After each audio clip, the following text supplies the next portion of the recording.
damo s naše strane šta mu kaže grah. Moram ali razbaciti grah.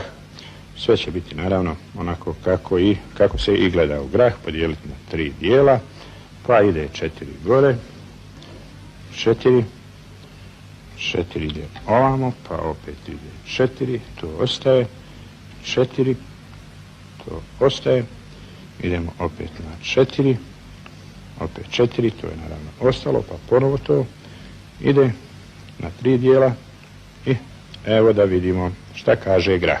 Ali, evo vidite, vi dobri poznavaoci razbacivanja graha, sigurno vidite, prva želja Alina, da Srba nestane, neće se ispuniti.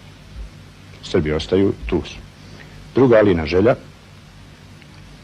da ima cjelovitu, nezavisnu, suverenu, opet nema šansi i opa, možda se ova Alina želja i ispuni. Ovdje se to sve lijepo složilo.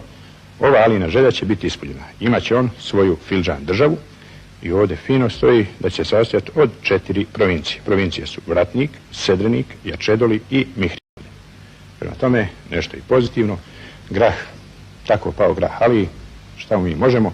Znam da je u muslimanskom dijelu Sarajeva ovoliko graha velika vrijednost, međutim, dobit će ga, naravno, moje kolege sa takozvane radiotelevizije bivše Bosne i Hercegovine, kad prvi put nešto tačno saopšte izuzev tačnog vremena.